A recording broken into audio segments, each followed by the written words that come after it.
First of all, why in the world would you want this job? Yeah. I get asked that question every day on the campaign trail, and the reason is I just refuse to let California fail.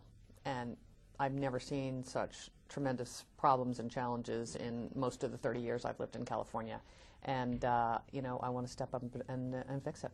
Well, if you are elected governor, you would preside over a fractured, polarized state house. You've got Republicans promising not to raise taxes. You have Democrats resistant to cut any more into the health and welfare network.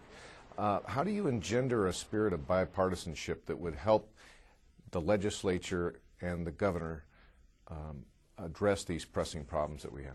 First is focus.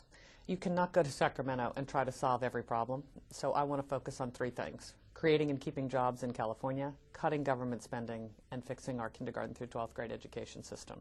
So let's focus on those three problems. Let's get the right people working for the governor. You know, you're only as good as the people who work for you. So those appointments are incredibly important.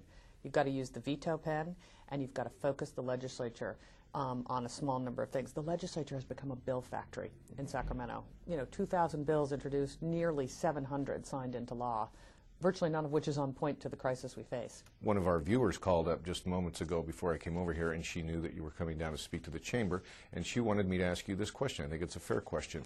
You talk about creating jobs. As CEO and president of eBay, did you routinely outsource jobs overseas?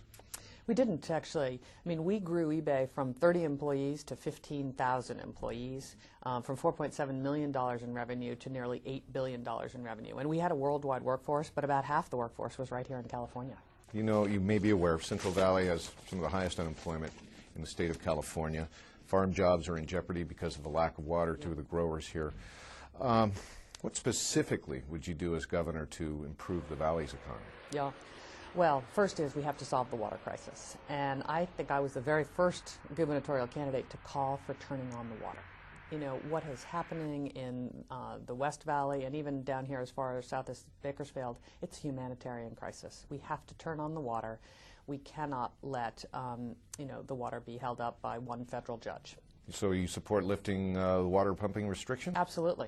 Lift the water pumping restrictions. I support the two-gate solution, but let the water flow. And what I've said is, you know, you as the governor, you would probably get sued. It's okay. Let's get the water flowing. Let's get the economy back on its feet, and then turn our attention to the long-term solution. I mean, in California, we have an infrastructure that was built for a population half our size, and the water conveyance system is the best example in the whole state of a situation where we've got to have more above and below ground storage. We have to build a peripheral canal. We all have to do a better job in conservation, and we have to get more water pumped back through the delta. You have been roundly criticized for, well, what some political writers would call running a cocoon campaign, resisting interviews or outright declining to be interviewed. You're here with us today. You have now scheduled 2 debates. But here's what Dan Walters in the Sacramento Bee said about you. He said, your campaign is one of arrogant cowardice, campaigning through the airwaves, 60-second political ads, and yet no time for reporters. That's pretty harsh criticism. Is there any merit to it? There isn't. I mean, I've done 175 press interviews over the last year. I've done over 300 campaign events, many of which are open to the press. And so I think I've been pretty accessible. And what I'm trying to do in every way I know how is get the message out to Californians. You know, people want to know what I stand for. They want to know the approach I will take. And that's what we've been trying to do. Are you in favor? I thought I read someplace that you were in favor of at least a 1-year moratorium on the implementation of the Greenhouse Gas Initiative. I am in favor of a 1-year moratorium on the implementation of AB 32 because this is disadvantaging California. You know, no other neighboring state has anything like this. We all think of Oregon as a pretty green state, nothing like AB 32.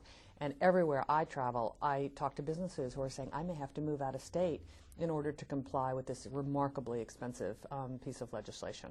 So let's take a pause. Let's make sure we understand the economic impact.